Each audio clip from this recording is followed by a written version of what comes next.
माननीय अध्यक्ष महोदय, मैं आज इस सदन में किसी राजनीतिक दल की तरफ से नहीं बल्कि देश के करोड़ों छात्रों और उनके परिवारों की आवाज बनकर खड़ा हूं। आज मुद्दा सिर्फ एक परीक्षा का नहीं है, मुद्दा भविष्य का है, मुद्दा उस भरोसे का है जिस पर भारत का युवा अपना पूरा जीवन टिका देता है। मैं बात कर रहा हूं नीट परीक्षा पेपर लीक की और शिक्षा प्रणाली में बढ़ते भ्रष्टाचार की।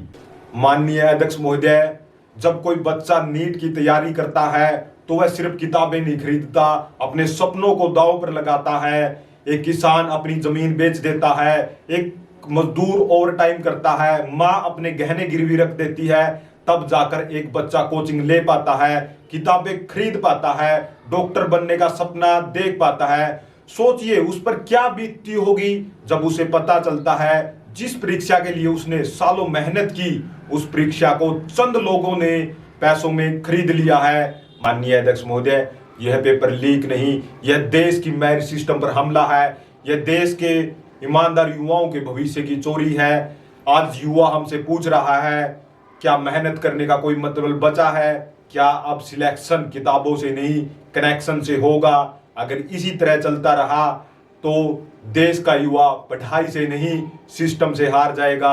और सबसे खतरनाक बात क्या है, जब मेडिकल एंट्रेंस एग्जाम में करप्शन होता है तो उसका असर केवल स्टूडेंट तक सीमित नहीं रहता, उसका असर पूरे हेल्थ केयर सिस्टम पर पड़ता है। अगर आज गलत तरीके से एडमिशन मिलेगा तो कल गलत हाथों में मरीज की जिंदगी होगी। माननीय अध्यक्ष महोदय, देश के लाखों छात्र डिप्रेशन में चले जाते हैं और कई परिवार समाज के डर से टूट जाते हैं और कई छात्र सोशल मीडिया बंद कर देते हैं और कई छात्र तो अपनी जिंदगी खत्म करने तक की कोशिश करते हैं। क्या हम ऐसी स्थिति को सामान्य मान लें? क्या अब पेपर लीक होना नई परंपरा बन जाएगी? मैं इस सदन से पूछना चाहता हूं, जब देश चंद्रयान बना सकता है, देश डिजिटल इंडिया बना सकता है, यूपीआई जैसी टेक्नोलॉजी पूरी दुनिया को दे सकता है, तो क्या हम एक सुरक्षित एग्जाम प्रणाली नहीं बना सकते?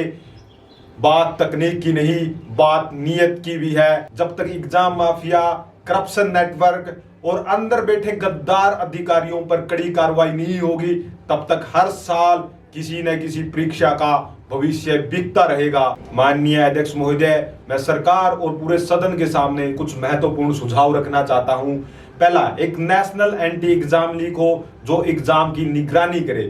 दूसरा, एंड टू एंड इनक्रिप्शन हो और लास्ट मिनट डिजिटल डिस्ट्रीब्यूशन हो।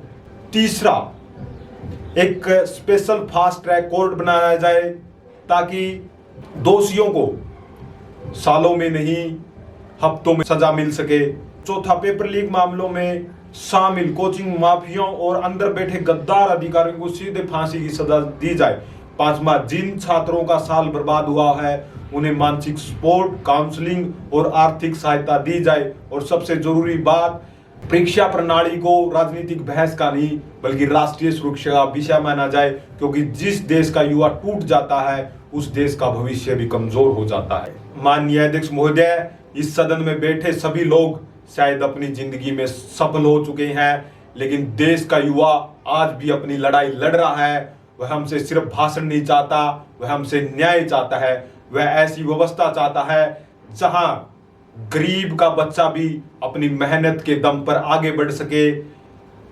जब देश में परीक्षा बिकती है तो एक पेपर नहीं बिकता, देश का भरोसा बिकता है। जब एक मेहनती छात्र हारता है तो केवल एक बच्चा नहीं हारता, भारत का भविष्य हारता है। आइए राजनीति से ऊपर उठकर देश के युवाओं का भरोसा वापिस लौटाएं। जय हिंद, वंदे मातरम।